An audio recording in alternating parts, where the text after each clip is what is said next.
All right, welcome back. Episode 215 of Chaotically Intolerant. It might be 214. I can't remember. We're talking baseball today. The NL West and the AL West are in some major shakeups right now. Before we do that, make sure to like, comment, subscribe. Go check out The Cycle. Their episode released last night. They're recording a little ahead of time. Thank you, John. Gives me a little more time to edit. Go check them out. I saw Draft America released a podcast.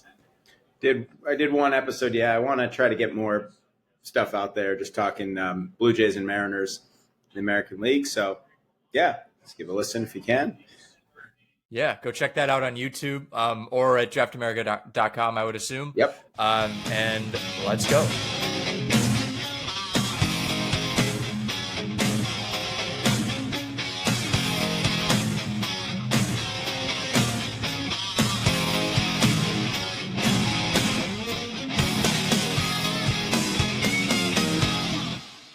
All right, Mike. So it's crazy in the AL West. I'm just going to jump into this. I'm going to start with an AL West player as my player of the week. Jacob Lopez from the Sacramento A's. 14 innings pitched, 19 strikeouts over the last week. 2-0. He's got a 0.48 WHIP, 7 hits and no walks allowed for the A's. I love to give any sort of athletics player some shine when I have the opportunity to. So I'm going Jacob Lopez is my player of the week. Yeah, he's been what a revelation he's been. That we talk about the A's and especially starting pitching for the A's. I'm going to give mine to Luke Keyshaw. I just want to be able to give one to a Twin because he's hitting 340 with a couple homers in his brief MLB career. Not Luke Kuechly, but Luke Keyshaw.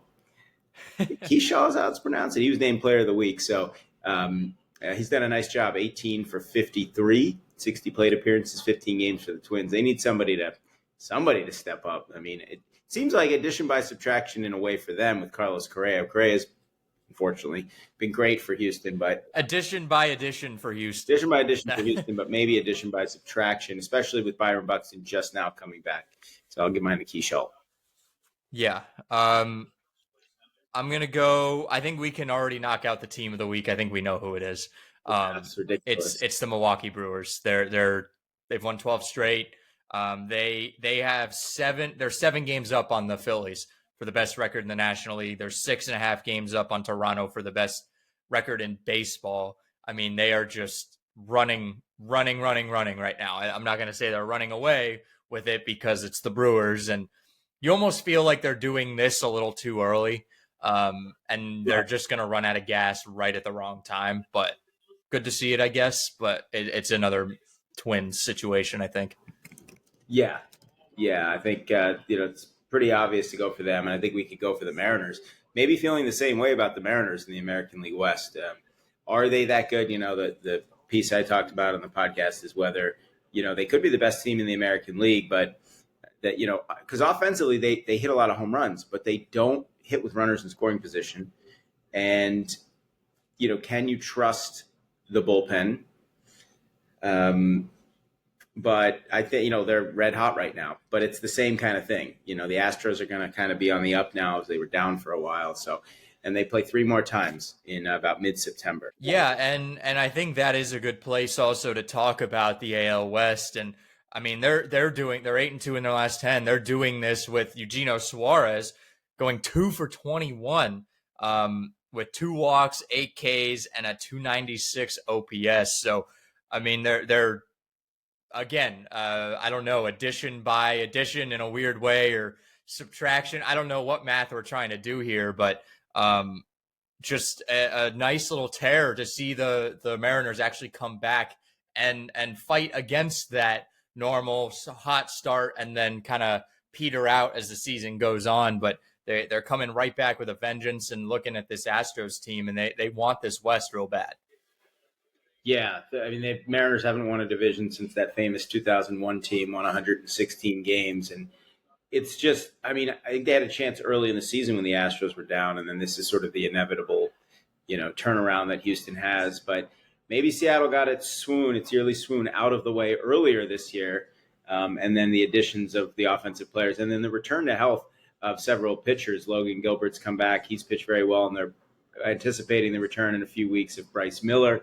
So they could have a pretty deep rotation, and that's been really their strength the last few years. It's really been the offense that hasn't carried its weight. Yeah, and again, I mean, that big piece in Suarez, you kind of assume that he's going to elevate the team, and he did elevate the team, but he himself hasn't been performing to probably the way that he wants to. But somehow it has elevated the Mariners. And we've seen now, I think we know who it's going to come down to. It's going to come down to the Mariners and the Astros. Texas has kind of hit a skid, and this was kind of, I think, the last gasp, I would say, for the Rangers to have maybe play meaningful September baseball for the division, because they are 3-7 in their last 10. So I would say it's down to Houston and Seattle. Yeah, absolutely. I think Texas, too many limitations with their offense this year. I just can't see them making enough of a. And especially they have a tough stretch coming up. They have the Blue Jays this weekend, and they have the Royals for 4 in Kansas City, and then they have the Guardians coming to town, who Guardians just swept the Mets. So this is not an easy stretch for them either. You would have hoped they could have, maybe played a little better down the stretch against Arizona, swept by the Phillies. You would hope to take 1 from there, but they're just not getting it done in the way that they really needed to. And no even or odd year World Series for Bruce Bochy. Yeah. Well, I mean, normally he does the even years, but with Texas, I guess he got one of the odd years. We'll see. We'll see what goes on in the AL West. I mean, it should be really. I mentioned this. Houston going into, I think, this past week, 29 of their final 45 games are against sub-500 teams. So they have more of an advantage in their schedule, whereas Seattle's going to run into a little bit of a tough stretch of games coming up. Yeah. To my bum-ass team of the week, it's the Mets, baby. Yeah. It's the Mets. They're so bad. They're 2-8 in their last 10, swept by the Brewers and the Guards. And then they're now 5 games back of Philly and only a game up on the Cincinnati Reds in the wild card. Yeah, what has happened to the Mets? I mean, the pitching is they're just not getting very deep into games. And last night, inexcusably, a 6-0 lead. They give up 11 unanswered runs. That's almost unheard of, especially over the last 6 innings. So they've just fallen apart. And so the Phillies are now poised to basically run away with the National League East. I think it's like I think I said this last week. This season's kind of going in the opposite direction as last year for the Mets, where things turned around and they started to really catch fire, all the good OMG vibes. And this year, I think the pitching depth, I think offensively, just never seeming to have Lindor and Soto going at the same time. And it's really inexcusable because it is a really good lineup. I mean, it should be a really good lineup that just doesn't seem to produce consistently enough.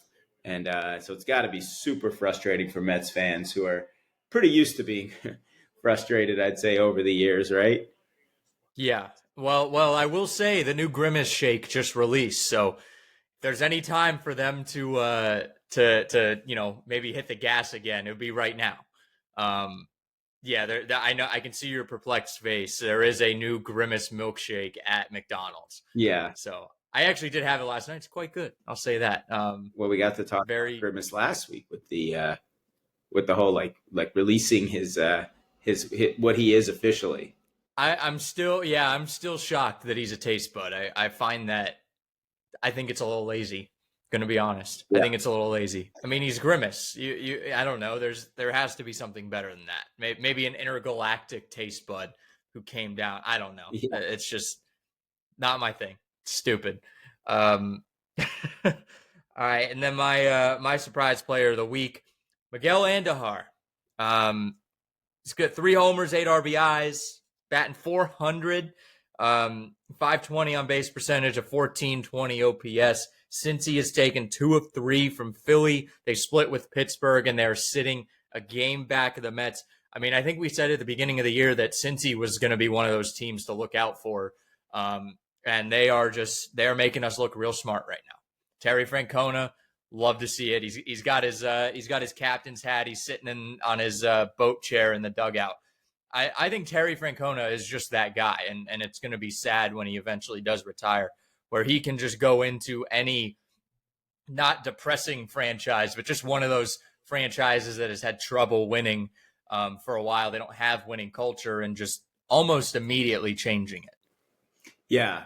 I should have probably said Keyshaw was my surprise player of the week. My player of the week is, we got to go with a Brewer. I mean, how can you not have a Brewer on this list given what they've done? And I'm going to say William Contreras, who's 10 for his last 18. And Contreras, I mean, like average wise, he was down as low as about 235. Like on July 3rd, he was down 235. His average is up 27 points. He's, again, 10 for 18, 4 straight multi-hit games. He's got 3 homers in that stretch. The Brewers, you look at their lineup and you don't really say there's like one guy. You know, like in 2018, Yelich had that MVP year. He was that guy. He's still a good player. Vaughn's been a spark plug. They're just so fundamentally sound. I mean, I was like looking at the game cast yesterday, and they had a 6-5 lead. Joey Ortiz works like a 7-pitch walk. Sal Frelick works a 9-pitch walk. Isaac Collins gets a sac bunt down, and then Contreras hits a 2-run single. Like, it's kind of like a keep the line moving kind of offense. But there have to be guys that are producing, you know, to win this many games and to be as good as the Brewers are. And so Contreras, he is that guy. And he's the only Contreras that's a catcher anymore, right? Wilson is now first baseman.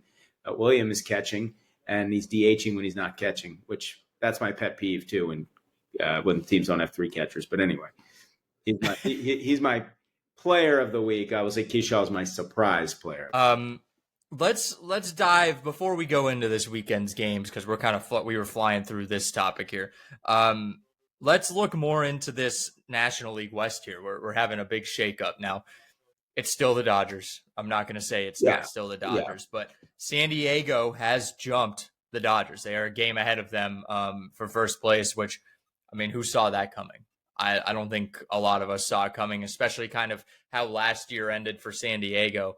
And you would have, and this year, the beginning of the year, they started out really hot, and then they went back down, and we kind of thought, okay, like that kind of era in San Diego is over. They have a lot of big contracts they're going to try and shed, and all of a sudden they're in first place. Yeah, and there was, there was like the infighting with ownership. It was, it just felt like that was their chance last year. Like they got so close, and now they're just going to kind of fall off. And they were 9 games out of first place, the Padres, on July 3rd. That day, the Dodgers beat the White Sox. They swept the White Sox, which you would expect. And the Padres had an off day. And it was you're looking at it like, okay, the Padres even going to make the wild card now. It was fair to wonder if they were even a playoff team at that point. They had just lost a game to the Phillies.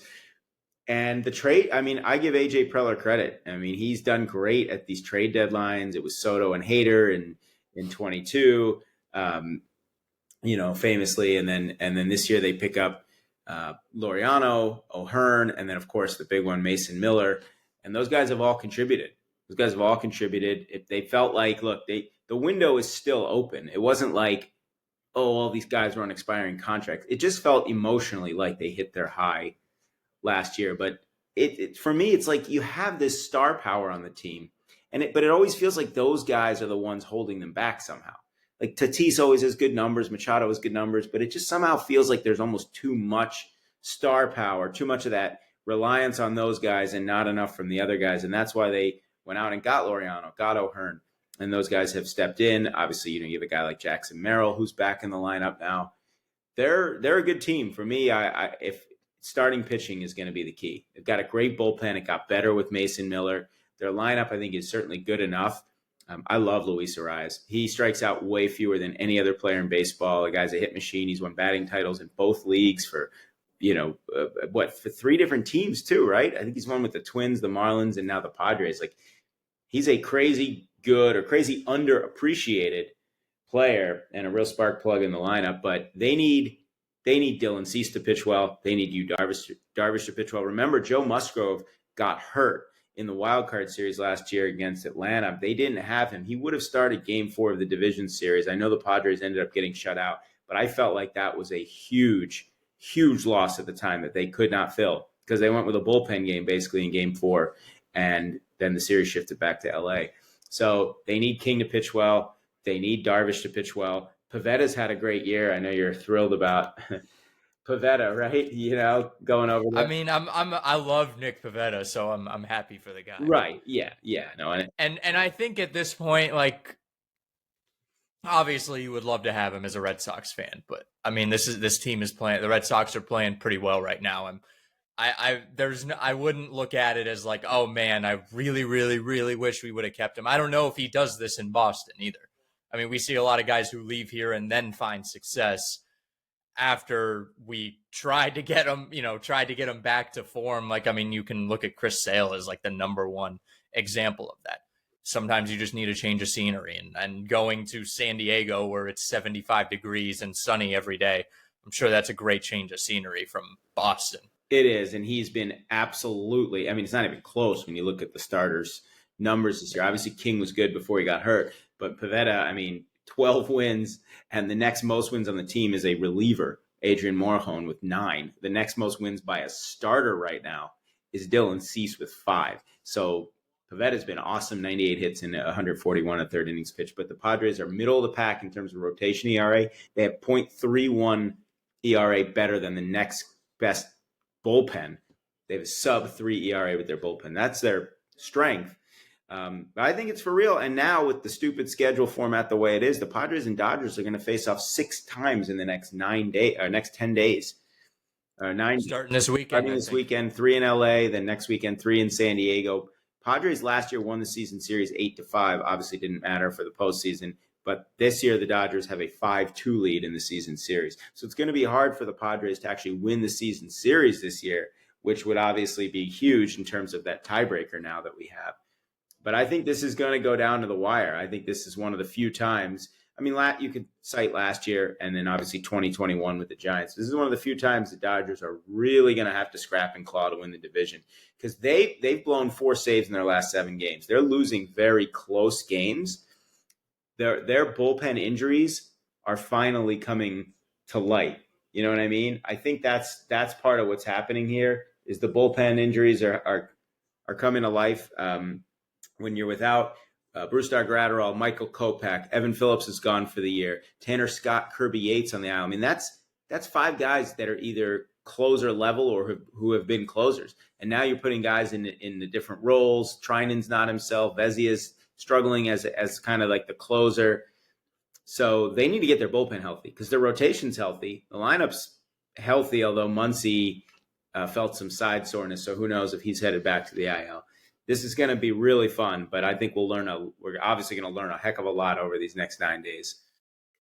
Final couple weeks for the Dodgers. They see the Giants, the Phillies, the Giants, the Diamondbacks, and then the Mariners, the Mariners are going to be fighting for a playoff spot, I'm going to assume. Final weeks for the Padres. Sorry, pulling it up now.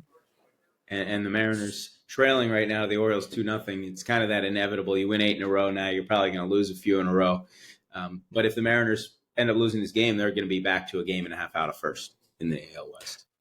Final few weeks for the Padres: Reds, Rockies, Mets, White Sox, Brewers, Diamondbacks. Yeah, I mean, it's going to be a dogfight to the end, I think. Yeah, and so the schedule, and that's just why I hate the schedule. These teams should have at least one series in September. Or if you want to do the 6 times in 9 days, do it in September, not in mid to late August. I hate that. I think that's a disservice. Dodgers and Padres is going to be a big series. There's no scenario where the schedule makers are sitting there thinking, well, I don't think the Dodgers and Padres are going to be good this year. It's like, make those series later in the year. You put the Giants in there. Get those Rockies games out of the way now. Arizona, you didn't know. I think people thought Arizona would be good too. But I hate this. I think this is way too early for these teams to be beating up on each other to decide the NL West. Because last year they had the series. They played the second to last series of the year. It was a big series. It was kind of that moment, I think, that the Dodgers kind of found their gear that was going to take them through the postseason. They lost the first game to the Padres. They ended up taking the next two. They had a big seventh inning to come back in one of those games, and you kind of just felt like that was the shift that kind of put the Dodgers over the Padres. But I think it's too early to say, unless one team goes 6-0 against the other team. How crazy is it that the Brewers and the Angels are combined 12-0 against the Dodgers? I mean, that I don't know in a million years if that you could have ever thought that would happen. No, at all. Those are just the two most random teams to have that too. But Brewers and Angels, right? But to sweep a great team like that in 6 games, I can understand 3. Sure, you run into a hot team or whatever, but both teams have swept them twice. I mean, that is pretty nuts. Yeah, I mean, the Padres, they see the Orioles earlier in September. I could understand having them play them because the Orioles were expected to be good. But like the Rockies, why are we seeing the Rockies? The Rockies again, why can't those have just been done this month? Honestly, why is it not replayed? I know there's other factors, of course, but and then the White Sox. Why are they seeing the White Sox as well in September? September should be the gauntlet with the teams that you expect to be good. It should be a fight to the end. It shouldn't be layups. Right. I mean, I remember last year the Padres played the White Sox late in the year as well. I think it was almost the exact same time. They swept them, but they were close games. And I think they were the games that led into that Dodgers series, if I remember correctly. And this year, it could be the same deal. They play the White Sox, and then they play the Brewers. And we don't know where exactly, if seeding could be on the line or whatever. But, I don't like it. I just don't like it. Let's go through the divisions. Let's get our bearings on these divisions and who's going to be going down the stretch. Who can we just stop even caring about? To the Central, Milwaukee never loses. Right. Chicago skidding a little bit. They're 7.5 out, and then Cincy sitting 13.5 or 13 out. I'm sorry. But I mean, they are in a battle for the wild card, but St. Louis, Pittsburgh, I don't give a shit about them anymore. But what do we see? What are we looking at in this division down the stretch? I think that there's got to be some concerns about the Cubs right now because some of their biggest bats have gone really cold, especially Pete Crow Armstrong. I mean, he is in a deep funk right now. So again, young player, you always wondered, is the league starting to figure some things out? Offensively, the Cubs were really good. They've gotten pretty good pitching. I don't think you can blame the pitching. Imanaga's pitched well. Cade Horton, you mentioned last week, has been fantastic. Bullpen's okay. I just think that you almost wonder if spiritually the Cubs have broken a little bit, seeing what the Brewers are doing, knowing that now their fate is pretty much relegated to the wild card. But just to point out that Pete Crow Armstrong has 2 hits in his last 10 games. 2 hits in his last 10 games, and that spans 38 at-bats, I believe. I mean, that is – you can't have one of your big sluggers slumping like that. Now, I don't think it's going to continue the rest of the year, but I would count out I would say this is the Brewers division. Even if they come back to earth, I just don't see them blowing this lead. Cubs, to me, could they make, a run in the playoffs? Maybe, but I put them kind of on the bubble of that. Reds are fun. They're fun. Reds can spoil some. And if the Mets keep playing like this, I think the Reds are going to snag that last wild. Yeah, the Brewers, while they do have a 12-game winning streak, I think it's going to end pretty soon. They have the Reds this weekend, and then they have a 5-game set with the Cubs, including a doubleheader on Monday. Yeah, we just saw a 5-game set. The Braves took 4 out of 5 from the Marlins, and it was one of those very rare 5-game sets. And they'll also have a 6-game stretch against the Blue Jays and Phillies around Labor Day. But, and then they have the Padres and Reds to end the year. Not a brutally tough schedule. There's a lot of middling teams in there too, but this will be the test. Brewers are 27-4, 28-4, something like that. They're good, but this is, they're not. They're not this good. And I think I'm going to make a bold prediction. I think the Cubs will take 4 of 5 in that series. I think that is going to be the perfect, we're not dead yet. And I think it's at Wrigley. I could see that first game of the doubleheader, Cubs come out and maybe eke one out, and then maybe they win game 2 of the doubleheader and sweep the doubleheader, and that gives them some life. Or maybe they lose game 1 and then win game 2 in dramatic fashion, and that gives them the life that they need. But I think that's going to be the Cubs series. I'm feeling. I don't know why, and I could be very wrong. The Brewers could go in there and win all 5, and I look like an idiot. Yeah, I don't see them losing 4 of 5. I could see maybe losing 3 of 5. Again, if that happens, if the Brewers go in and go 2 and 3, I mean you're shaving only 1 game off the standings in a 5-game stretch. And so really, if you're the Brewers, you don't have to go in with that much pressure and say like we have to, win 3 out of 5. They could lose. Oh, that's a win for them. Yeah, that's a big come win out of for Wrigley them. Field in 5 games and just potentially lose just 1 game in the standings. So Reds are fun. I would love to see the Reds make a playoff push. Yeah. September, who do the Brewers see in September as well? Phillies, you said, Pirates, Rangers, Cardinals, Angels, Cardinals again, Padres and Reds. Red series at the end could be fun. Yeah. Hopefully, maybe the Brewers have clinched it, but they might want to play a little spoiler just against that division rival. Speaking of Cardinals, how do you take 2 of 3 from the Dodgers and Cubs, then you lose 2 of 3 to the Rockies? Doesn't make any sense. Well, the Cardinals they're not a serious team. No, they're such a mid team. Yeah. NL East got Philly, the Mets, Miami.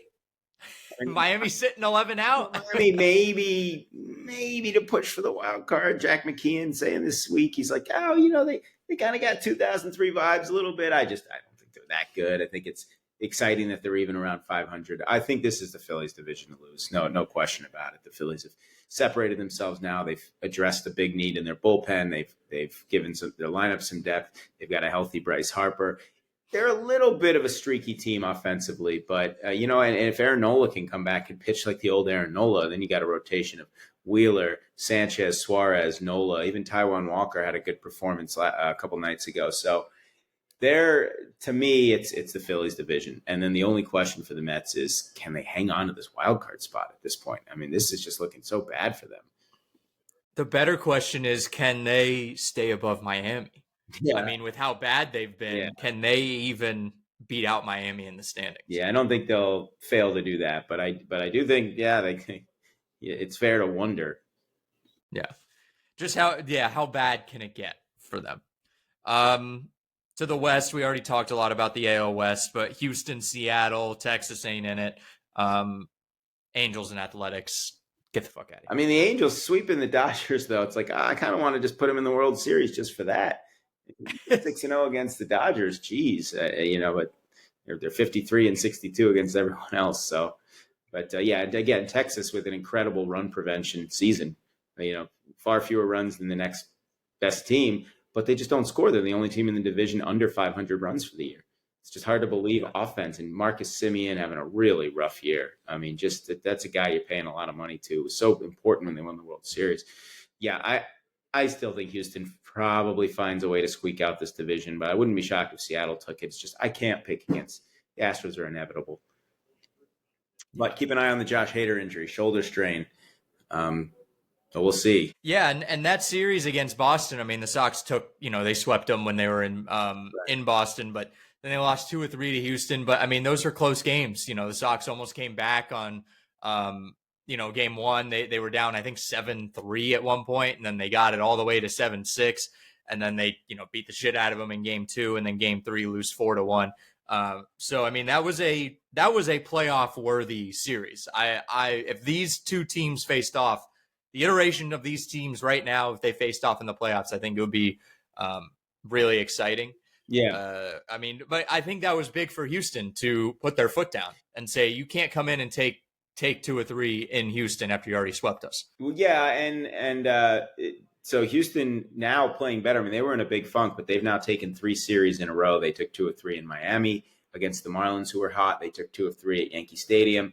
And now they take 2 of 3 from Boston. So it's kind of like, they're not in this like dominant stretch where you're like, oh my God, Houston's like 11-1, but they're just consistently winning series. And if we want to segue to the AL Central, that's kind of what the Detroit Tigers have been doing. I mean, there's been no stretch in the last like month and a half with the Tigers where you're like, oh yeah, no, they're back. They had that little moment there where I think they had 4 straight wins. They swept Arizona at the end of July. They took the finale from the Jays, and then swept that series, and then it was kind of in, and they lost to Phillies and Twins. But then they take 2 of 3 from the Angels. They take 2 of 3 from the White Sox. They've got 4 in Minnesota, leading into a home series against Houston. Because they have a pretty forgiving schedule. We take out that Houston series, as I said, 4 at Minnesota, 3 with Kansas City, 3 at Sacramento, 3 at Kansas City, leading into the month of September. They got the Mets and the White Sox at home. They'll have 6 games against the Guardians, which is interesting because if the Guardians are still in that division race, there could be like that. Are the Tigers going to blow it? But I think they're finding their footing, but I just don't think they did enough at the deadline. I really think they needed another bat. I think that, getting Morton, that's nice for the rotation. I do like the addition of Finnegan, but their whole offense is kind of in a funk right now. I mentioned Riley Green last week. They don't have that guy that's just going to say, I'm putting this lineup on my back. We've seen Baez cool off. We've seen McKinstry cool off. Torkelson gives him power, but he's not a big on-base guy, big average guy. Yeah, Carpenter's come back. He's given him some pop. Gleyber Torres is slumping. I don't know if Detroit can score enough runs to make a real run in the playoffs. And even Tarek Skubal has looked human in a few of his starts since July. So, yeah, I think they'll hold off the Guardians in division. I think the Guardians just have to cool off. But the Guardians, I'm keeping my fingers crossed. Can they knock the Yankees out? That's what I want to know. Can they knock the Yankees out? Because they're the closest team right now for that third wild. Yeah, is there any threat from Kansas City? Or I feel like we go back and forth. Like they look like this team that should be able to make that run, because it's kind of the same team that we saw last year, who at least made a playoff appearance. But they're in that Baltimore boat a little bit. They're kind of the same team. They're very similar to Texas. They have the second fewest runs allowed, but they also have the fewest runs scored in the American League. So like them in Texas have like 2 of the worst offenses in the league, but the 2 best pitching staffs. And you cannot trust those teams.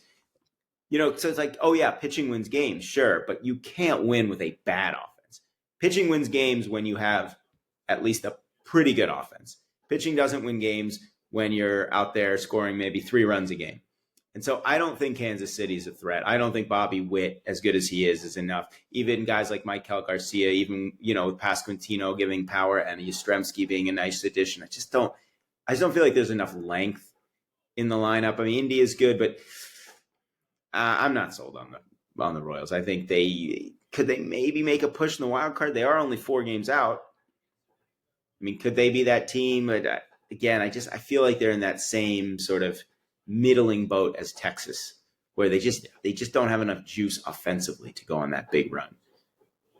Which Texas, everything's bigger in Texas, so why can't they hit home runs? I mean, that just doesn't make any sense to me. Well, I mean, when you go back to 2023 and you look at the stats, there's so many guys that just had career. I mean, Mitch Garver, every time I've watched him, he is awful. He's awful today. He's playing. He had basically a career year that year. Jonah Heim had a career year. You were getting contributions from guys you would never have expected. And then, obviously Simeon and Seager had great years, which they're paying those guys, a combined like $1 billion.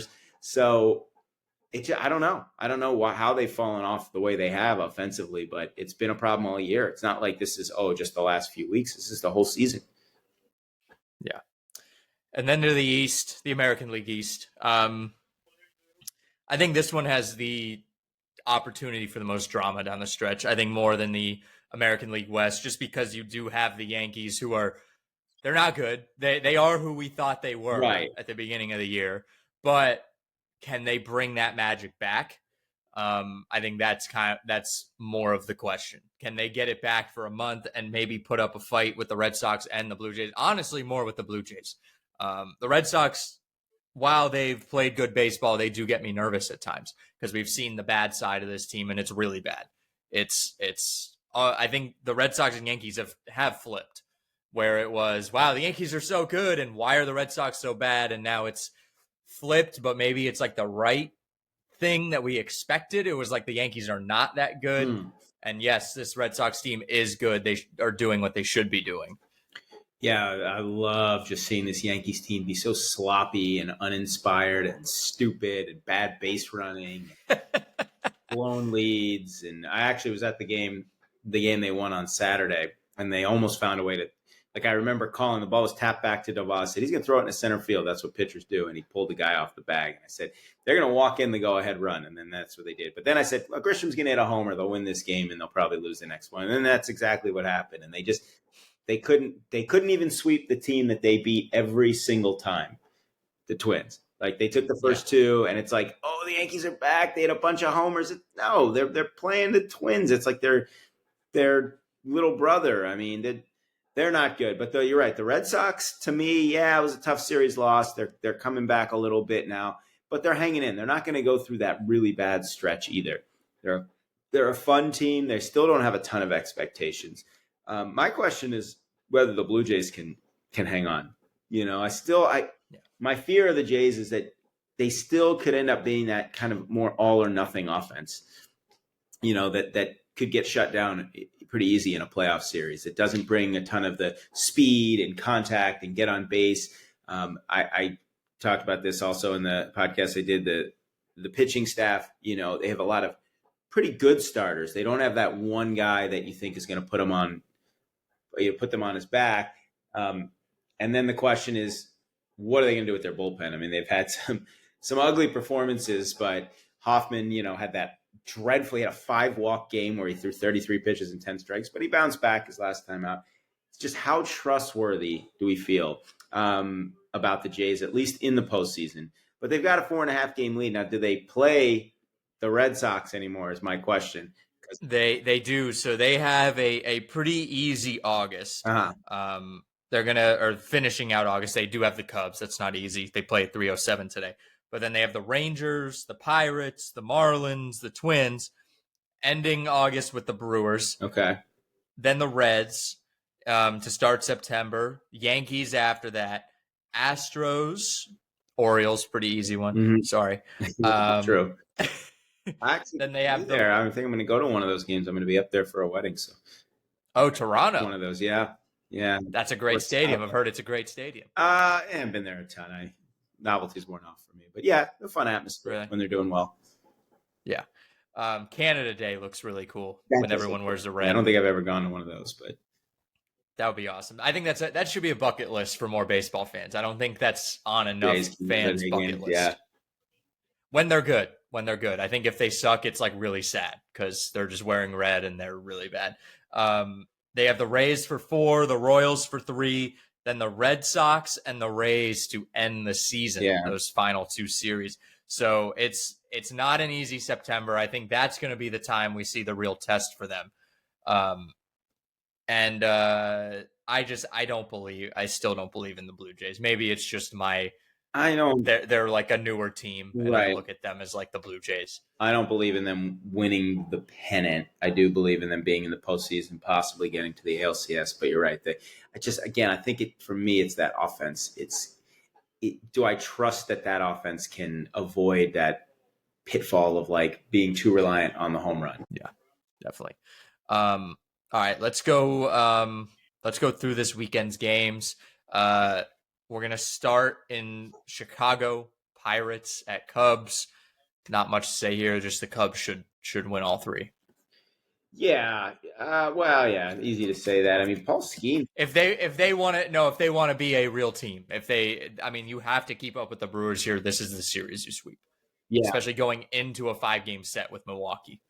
Right. Yeah. I mean, yes. I mean, and we used to say, well, can they avoid Skeens? I don't know. Skeens, I think 2 of his last 3 starts have not been very good. I don't know if it's just the weight of carrying the entire team on his shoulders. I still think he's the front runner for Cy Young.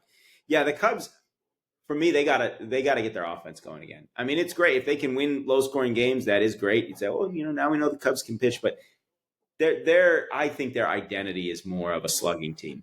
They wanna use the friendly confines. They want the wind blowing out. They need Tucker to hit better. They need Suzuki to maybe be a little more of an average guy. They need Crow Armstrong to get out of his major funk. They're a really good lineup, and this would be the series to beat up on a Pirates team that's limping out of Milwaukee. Yeah. Brewers Reds. Speaking of Milwaukee, on Apple TV Plus. Now that's a good one for Apple TV Plus.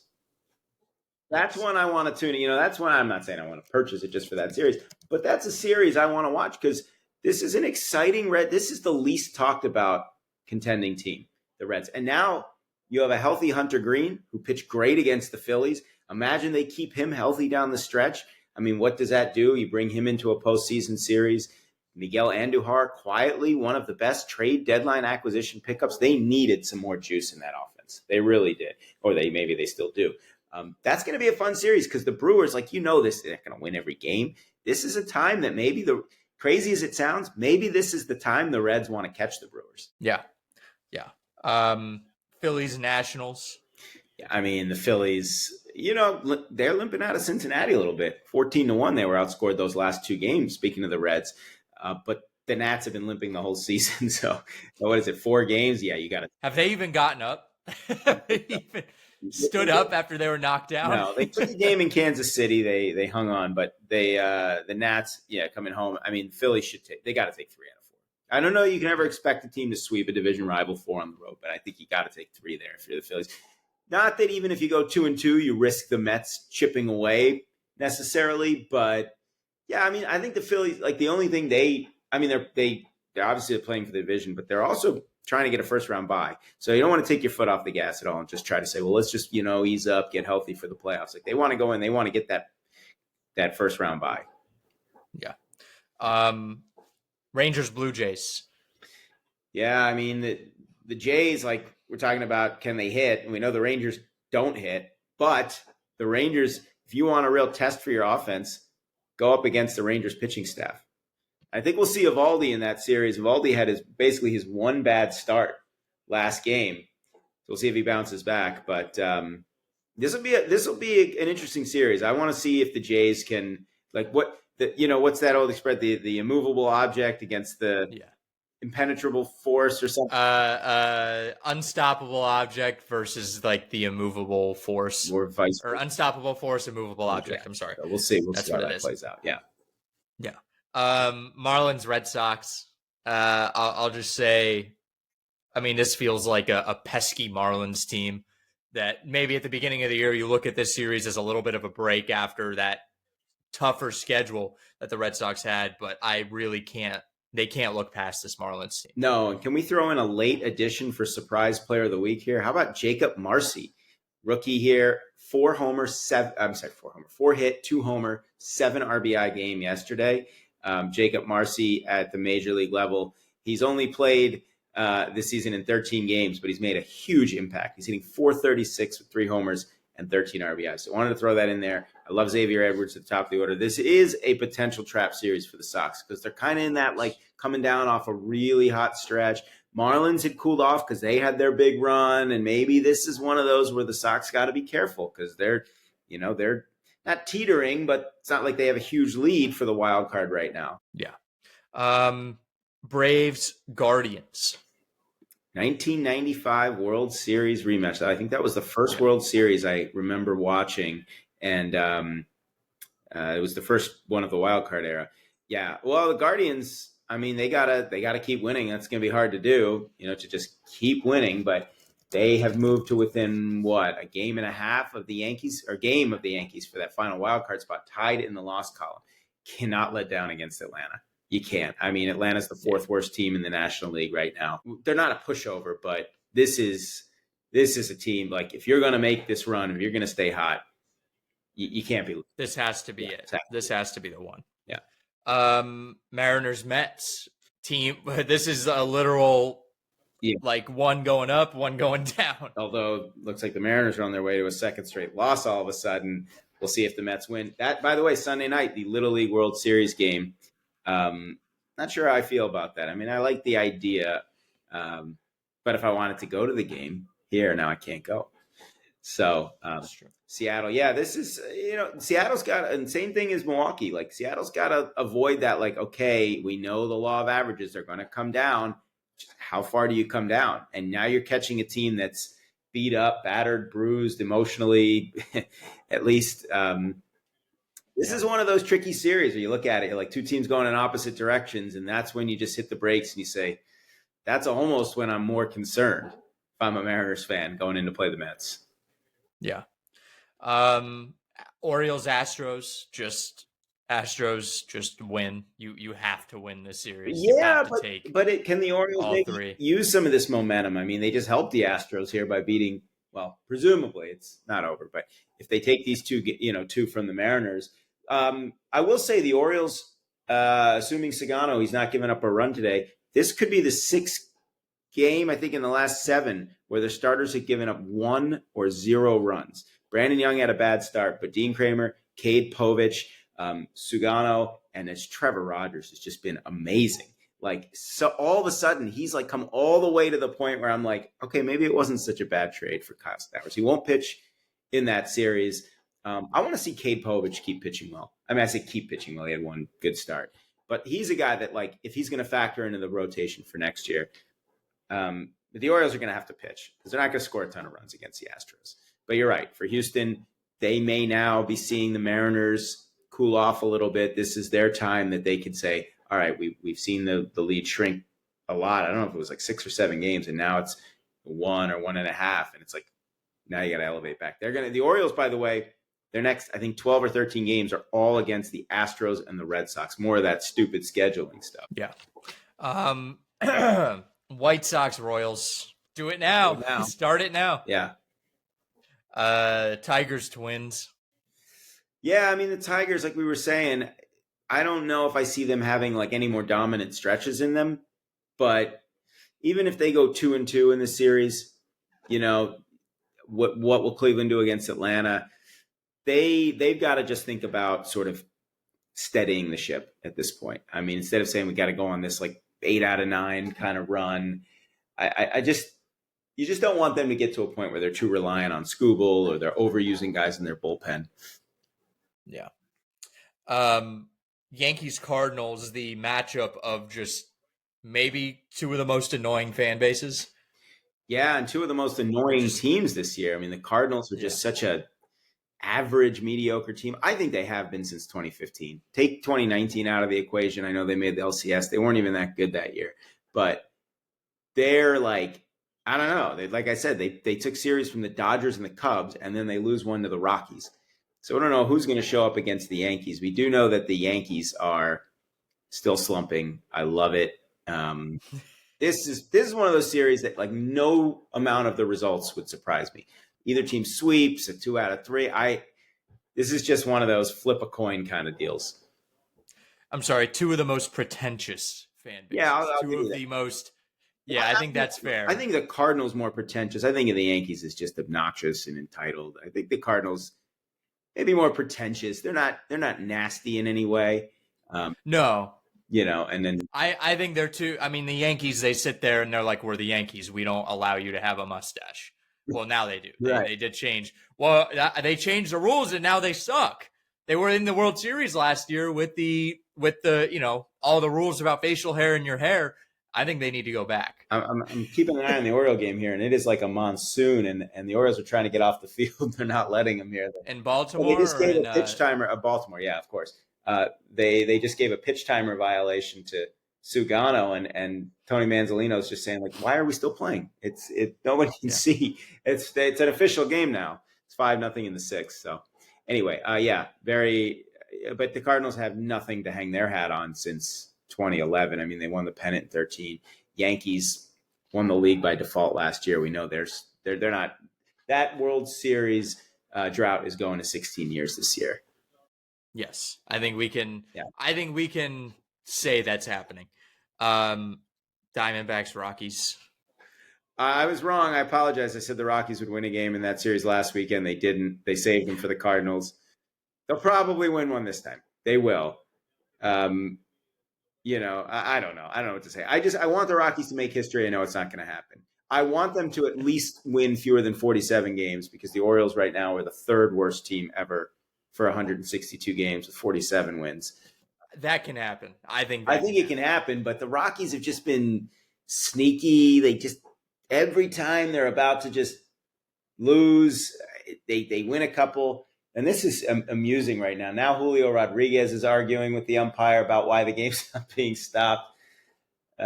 It's happening in real time for us, and not by the time this airs, but just laughing about it here. The field's starting to puddle. But anyway, yeah, Diamondbacks, Rockies. I don't know. I think there'll be a ton of runs scored in the series. Ketel Marte is on a tear, and he kills Rockies pitching too. We'll see what he does. And it's in Colorado, so elevation. Yeah. Angels Athletics. Yeah, I mean, like the Angels are going to be riding really high from this sweep, but they're just not. They just haven't dented the standings enough at this point. They just haven't made enough of a push, and they're 5 games out, but they've got 3 teams in front of them at the moment. I just don't see it. I mean, they have a minus 65 run differential for the year, and could this just be a classic letdown series after that Dodgers sweep? I mean, I don't know. The A's are going to be an exciting team over the next few years to watch, at least offensively. Yeah. Padres Dodgers, the big one. That is the big one, yeah. You know, the Padres are really hot. The Dodgers are scuffling. We'll see what the day off does for both teams. You know, does it give the Dodgers a chance to reset? Do the Padres lose any of their mojo? We know the Padres get fired up for these games. I mean, but the Dodgers are 5-2 against them this year. It's sort of the reverse of what happened in the regular season last year. I worry that we're going to keep seeing second half Blake Snell, who's really, really good. He's pitched really well since he's come back. I mean, Ohtani did not pitch great last night. Yamamoto got hit hard. Funny thing is, the Dodger rotation is just about fully healthy, with the exception of Sasaki. I mean, in years past, it's always been starting pitching. Now it's the bullpen, and now, to an extent, it's a little bit of the lineup. I mean, kind of that second half of that Dodger lineup. And if Max Muncy goes on the IL, we saw there, I forget the number, but the record is vastly different with Muncy in and out of the lineup. The production goes down a lot. He's really, I mean, people don't think about it, but he's really that catalyst. He's that bridge that takes them from being a very top-heavy lineup to a much lengthier lineup. He does so much in terms of taking pitches, working at bats, clutch hits. So, I do think the Padres are catching the Dodgers at the right time. And they got to take advantage of this because they've come all the way back. They've made up 10 games in the standings in a month and a half. But you know how hard it is to sustain that. Yeah. And then the Rays and Giants, the Evan Longoria Bowl. Yeah, the Rays they fell off. I mean, I don't want to say who didn't see this coming, but the Rays have, it was a nice push. They have a lot of road games now in the second half, the way this is shaped up. The Giants, to me, have been one of the most disappointing teams over the last couple months. I mean, they really looked like they were going to be in the race in the NL West. They just don't hit. The pitching's fallen off as well. That's usually a recipe for disaster. The Devers trade has not done nearly enough to boost the offense. They just don't. I mean, the lineup as a whole is just pretty weak, and I don't know if they can even catch themselves. And Giant fans are not happy, from what I understand. Is the fans, even the broadcast, I think, or the media there has been kind of hammering them. They look lifeless. And, Tampa, you like to say frisky, right? I mean, even with their record being 4 games under, they did just take 2 out of 3 from the A's. And I don't know. There's not much to make of this series. I'm just trying to give it some kind of light on it. Remember when they were having discussions about what if the ALCS has to be played here? Oh, yeah. We don't have to worry about at Steinbrenner. What are we going to do? Or can we handle that? They scared us. Wasn't that funny? I remember when they released that article and I was like, bullshit. Yeah. Don't do this. Don't. No, also, it's not even happening. It's just a weird, random match. It just seems odd. Tampa Bay at San Francisco. It just, I don't know. They're so far from each other, and San Francisco has so much history. Yeah, and Tampa has no history. And those teams have never had anything they've never had any memorable crossing of paths. So it's a weird matchup. There's a few others. There aren't too many matchups out there that are this odd. Yeah, not anymore. Yeah. Like Rays Dodgers was like that. I remember when they had the World Series and Rays Dodgers, I was like, this is the best you can do. Yeah, it didn't make sense. There's some weird ones with uniform matchups that feel weird. Like Phillies Guardians. There's too much red and blue. I don't know. It's just Yeah. yeah. And then Jen Powell, first female Yeah. umpire behind the plate. Listen, people want to dunk on her all they want over those couple missed calls. Those calls were pretty much like insignificant to the game. And she had like a perfectly average day behind the plate, which for your first day behind the Yeah. plate, starting out at average, I'm like pretty impressed. I'm rooting for the girl. I hope, Yeah. or the woman. I hope she does well. And I would say starting out at perfectly average, I'll take that shit. I'll take it all day long. Yeah. Give her a little bit of time and then grade her not based on her gender, just grade her based on how she is as an umpire. If she's good, great. She should stay and umpire big games. If she's not, she should go back down to the minors. There's nothing more to it. I think it's great. A history was made. I know it's a big step in that regard, but ultimately you're just going to be judged on your performance. It's like my whole thing with Jenny Kavnar, right? I mean, I'm not at all. I think if you can have good female broadcasters, have them. If they're good, they know the game and they sound good and they pick up the anticipation of the moment, why not? They're just disqualified. Yeah, Jenny Kavnar. Jenny Kavnar is, and I nails on a chalkboard. Yeah. Oh.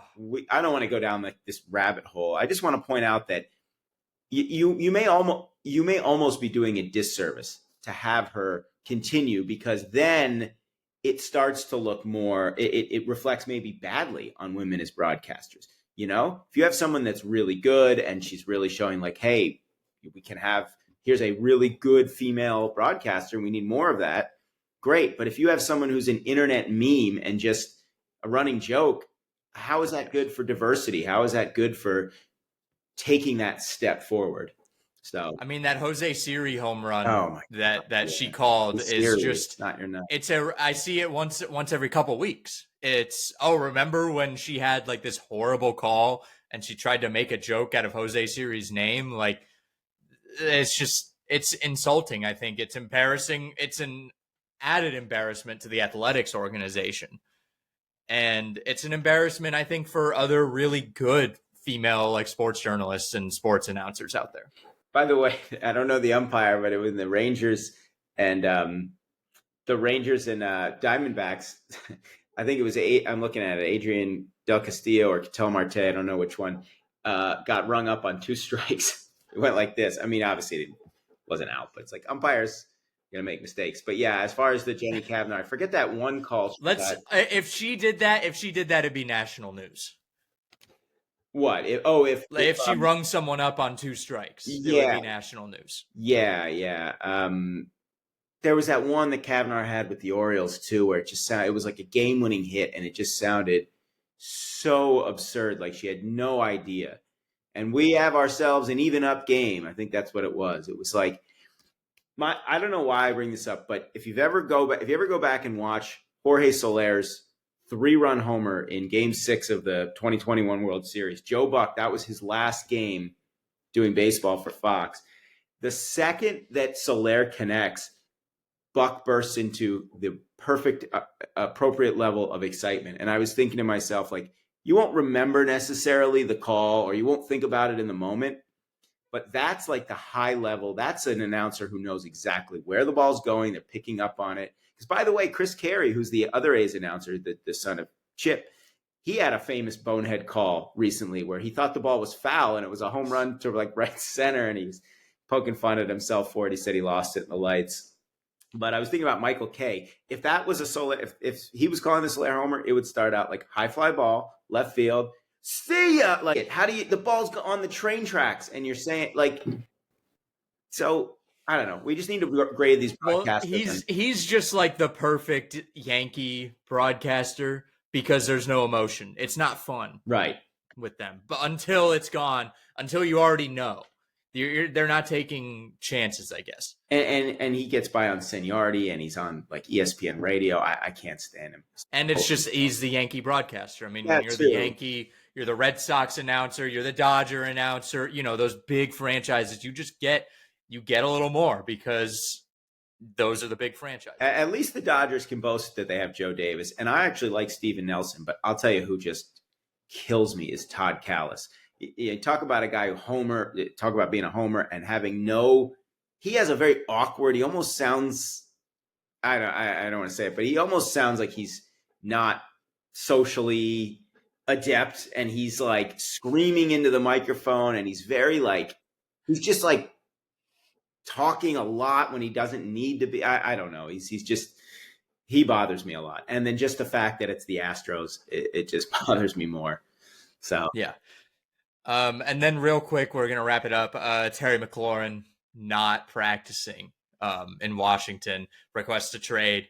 I feel like that's a little shitty. I'm gonna be honest. Doing it this close, knowing that this is the year, this is your time, feels a little shitty to me. I'm gonna be honest.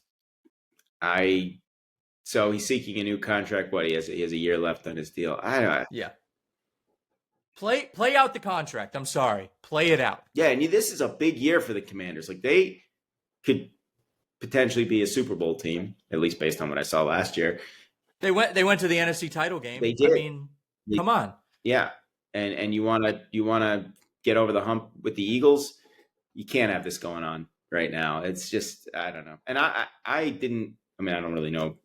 Obviously I don't know Terry McLaurin, but I've never seen him as like the diva type. And now here we are. No, he's always been. I mean, I read an article today about it, and before all of this started, he was there signing autographs for like 45 minutes. Calmed a baby down so he could sign the baby's jersey because it was crying. Like it was a very like he's clearly very inside the culture there. And then after this happened, it has just completely changed the culture in Washington. And I wouldn't be shocked if they come out slow and they come out not too good. Well, and we expect that maybe from Deebo Samuel. But of all people, yes. And you add a guy like Deebo Samuel, and he's not causing problems, and then you go and say, I want my new contract now versus maybe dealing with it in the offseason. Because, like, I'd get it if it was like a team like the Colts, where it's like, we suck, we don't have anything going on, or even a team that is just so good that it's not an issue like the Chiefs. Like they've always been able to push past these issues, but like this young team who's finally gelling and like this is the year. This is the year to do it. It's Jaden Daniels' second year, and then you pull this bullshit at the end of the off, like going into camp. It feels wrong. I hope there can be some sort of fix to this. I know they're about $7 million a year off on their what they want, between the Commanders and McLaurin's camp. So it's frustrating. I was rooting for the Commanders last year too. I mean, I think a lot of people were. Yeah. Seeing a young team with a quarterback in Jaden Daniels that wasn't. I mean, people had a lot of doubts about Jaden Daniels and they did not believe in him. And he proved a lot of those people wrong last year, and they get an opportunity now to play even better football and hopefully go to the Super Bowl, and this could derail that. It really could, and it's really just disappointing. I'd judge him less if it was only like a $500,000 contract and he was haggling over $7 than I would over $7 million at $48 million. It's just mortals can't. Just wait till the end of the year. Seriously, yeah. Just say, you know what? For the team, I'm going to table this because, I could go win a Super Bowl and you're going to pay me even more than that now. If I'm like a key contributor on a Super Bowl winning team or even a Super Bowl appearance, like just winning the NFC, hell, even just going to the NFC title game again. And maybe you run into another really good team like you ran into Philly, but just doing this now, I mean, it's just, it feels wrong. It really does. It feels like you're screwing over a lot of different guys on that team. Yeah. And you're dampening a very, very excited fan base. Yes, very much. Well, that was football talk.